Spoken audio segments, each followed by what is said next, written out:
Yo, what's up everybody? This is Mumu. Bana, nipata nafasi kabisa leo ya kuzungumza na Shafii Comedian. Kama tunavyojua aliweza kupata changamoto kidogo ya kiafya, akawa ameenda hospitali, akawa amelazwa, lakini God is good. Shafii is okay. Nimepata nafasi ya kuzungumza naye leo, anaendelea vizuri. I think starting from tomorrow anaweza karudia kufanya kazi yake, anaweza karudi kufanya kazi zake kama kawaida. Na hivi ndio ilivyokuwa tunazungumza na Shafii Comedian.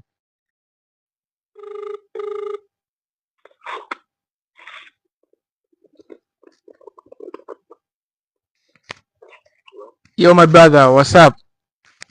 What's up? Shafii Brandi. Yaje.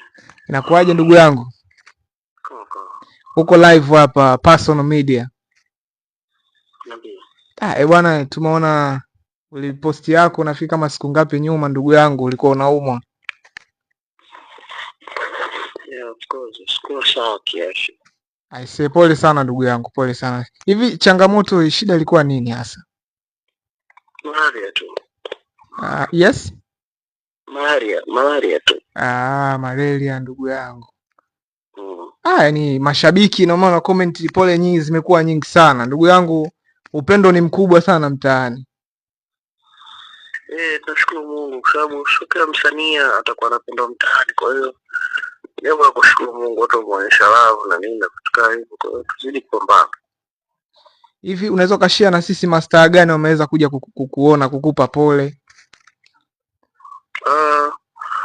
Sasa inategemeana na mastaa wa aina gani. Watu wengi tu wamemcheki kwa ajili ya kukupa pole. Siwezi kusema nani kanicheki, lakini wenda ambao hajanicheki labda nao walikuwa na sababu zao maalum. Kwa hiyo usimhukumu mtu kutokana na tukio limetokea. Kuumwa kunaga hodi.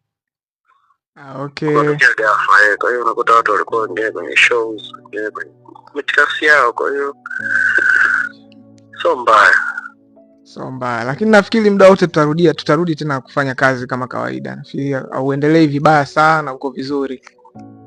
Mungu ni mwema. Nafikiri kwenye kesho kutwa nitaendelea kazi. Neno moja la kushare na mashabiki wako? Nawapenda sana, wazidi kusupport comedy.